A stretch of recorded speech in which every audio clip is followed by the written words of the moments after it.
어둠 너머의 빛, 왕이 오신다. 이사야 6장부터 12장까지 말씀입니다. 이사야 6장은 한 개인을 부르시는 장면으로 시작합니다. 죄를 제거하고 그리고 사명을 위탁합니다. 그리고 6장부터 12장까지는 국가 공동체를 위한 프로그램을 포함합니다. 개인으로 시작해서 국가 공동체를 위한 예언이 같이 들어가 있는 거죠. 개인과 공동체. 거기에 영적 원리가 같이 있습니다. 서두의 어두움은 우시아 왕이 죽던 해 이제라고 시작을 하면서 어둡게 깔려집니다. 6장 1절에. 그것은 마지막에 노래와 구원으로 대체가 되는데요. 12장에 보면 너는 구원의 샘에서 기뻐하며 물을 기를 것이다. 시온의 주민아 소리 높여 부르라. 이스라엘의 거룩하신 이가 너희 중에서 크심이라. 12장은 찬양하는 것으로 끝납니다. 6장부터 12장까지가 하나의 뭉터기가 되는 거죠. 결론만 먼저 얘기하면 결국 은혜가 승리한다, 그런 얘기입니다. 어둠으로부터 시작하고 희망이 없어 보였는데 결국 하나님의 은혜가 승리한다는 그런 내용입니다.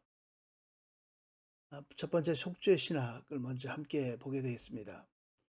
개인을 부르십니다. 죄인이죠. 우시아 시대였습니다. 우시아 시대는 번영과 안전한 그런 시대를 52년간 살았습니다. 하지만 우시아는 성전을 침범하면서 부정한 상태로 사망하게 되죠. 대외적으로는 무적의 아수르가 북쪽에서 이제 나라를 침략하려고 대기하고 있었습니다. 이때 하나님의 역사 개입이 있게 됩니다. 거룩, 개인을 향한 이 오늘 6장의 말씀이죠. 그리고 속죄, 그리고 주님의 계획이 있습니다.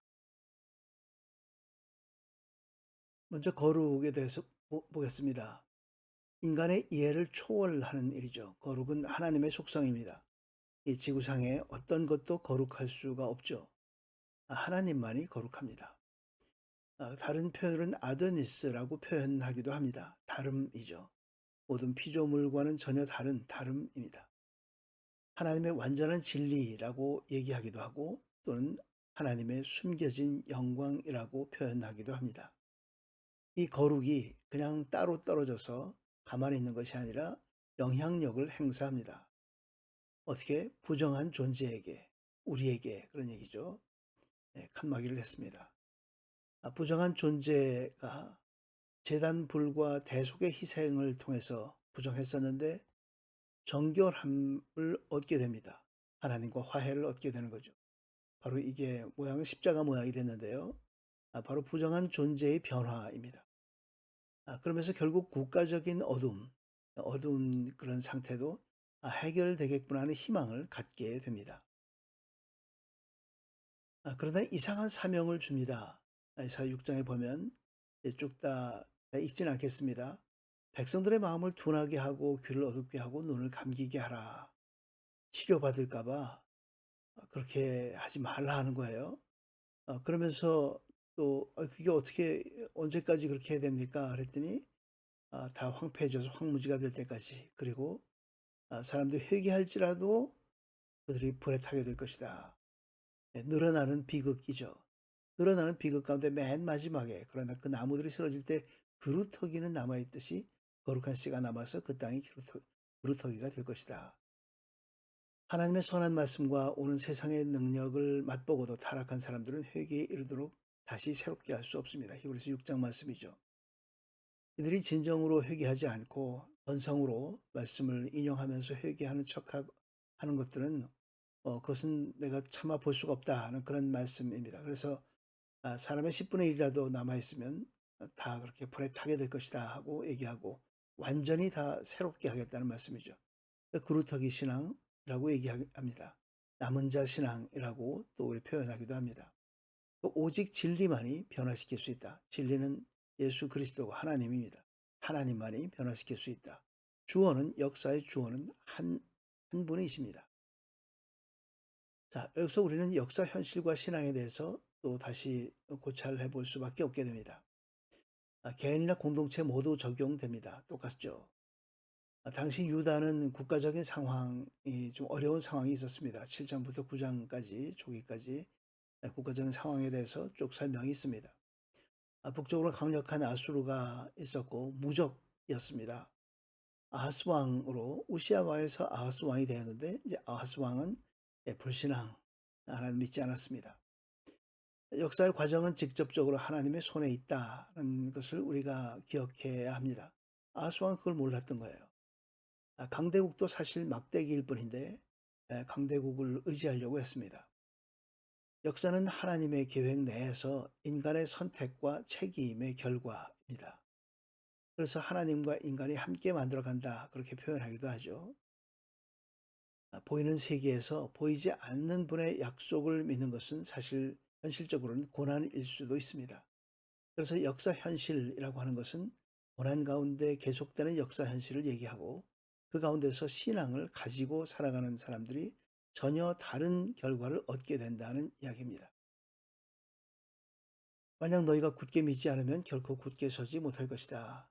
예사야 7장 9절의 유명한 말씀입니다. 굳게 믿지 않으면 굳게 서지 못할 것이다. 히브리 단어는 같은 단어인데 아멘이라는 단어입니다. 믿지 않으면 믿음이라는 것은 동작 동사로서 우리가 요한복음 3장 16절에도 하는 것처럼 예수 그리스도를 믿으면 영생을 얻는다. 그 믿음의 에이스라고 하는 인투라고 하는 성격의 전치사가 들어가죠.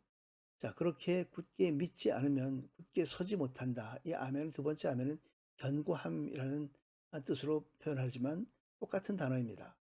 상태, 동작을 이렇게 해야 그런 상태가 된다는 거죠. 믿음에서 믿음으로 이른다는 말씀도 마찬가지입니다. 믿어야 믿는 상태로 견고하게 된다 그런 말씀이죠. 굳게 믿지 않으면 결코 굳게 서지 못할 것이다. 역사 현실에 대해서 하나님을 믿는 신앙, 예수 그리스도를 믿는 신앙이 우리 삶 가운데 있을 때 우리가 흔들리지 않는다, 두려워하지 않는다 그런 말씀이기도 합니다. 여기서 우리가 믿음의 원리를 잠깐 함께 보겠습니다. 믿음은 면책 증서가 아닙니다. 어둠 속에 있으면 불순종하게 됩니다. 빛 가운데 거해야 합니다. 믿는다고 해서 다 끝난 게 아니에요. 믿는다고 하면서도 어둠 속에 계속 있으면 불순종 가운데 있으면 그렇게 되면 아무것도 되지 않는 거죠. 그건 믿음이 아닙니다.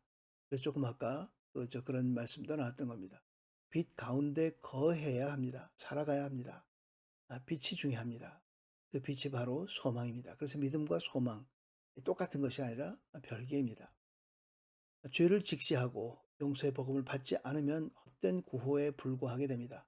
믿음이 있다고 하면서도 과거의 죄를 직시하고 회개하지 않고 그것을 용서받지 않으면 용서의 복음을 받지 않으면 헛된 구호다 하는 얘기죠. 믿음이 있다고 말만 하는 그런 꼴이 되고 만다는 말씀입니다. 구원은 희망입니다. 희망은 예수님이고 바로 빛입니다. 구원은 완전히 다 끝난 것이 아닙니다. 우리의 희망이고 최종 목적지입니다. 그 바로 이 희망은 예수 그리스도이고 우리 삶의 빛입니다. 그래서 빛 가운데 거해야 하는 것이죠. 빛 가운데 살아가는 우리 모두가 되기를 간절히 바랍니다. 세 번째 메시아입니다. 그 빛이신 메시아, 빛이신 예수 그리스도. 그 세 번째 7장부터 11장까지의 말씀 안에 단어가 들어가 있습니다. 특별히 이사야서를 시작하자마자 얼마 되지 않는 상태에서 예수 그리스도를 얘기하는 한 어린아이부터 시작해서 뭐 정사와 권세와 이런 여러 가지 우리가 메시아를 얘기하는 여러 가지 구절들이 다 등장합니다. 대도한 왕 아하스를 배경으로 오실 완전한 왕의 빛이 있다. 그런 말씀이죠. 구절을 다 인용하지 않고 써놨습니다. 필요하신 분들은 찾아서 보시기 바랍니다. 다윗 왕조가 무너질 형편이 됐습니다. 사실 아하스 왕 다음에 히스기야 왕과 몇몇 왕을 거친 다음에 그 이후에 또 왕들은 거의 꼭두각시나 다름없을 정도로 유다가 망했습니다. 다윗 왕조가 사실 망했죠. 제대로 된 왕들은 이제 얼마 남지 않았습니다. 그래서 그것을 바라보고 있는 겁니다. 미리 예견하고 있는 거죠. 하지만 다윗 왕조가 무너져도 다윗의 씨가 있습니다. 구원을 약속하는 거죠. 다윗의 씨가 있다. 든든하게 마음 먹어라 그런 거죠. 희망을 가져라. 어둠의 때를 믿음으로 인내하면서 살아라.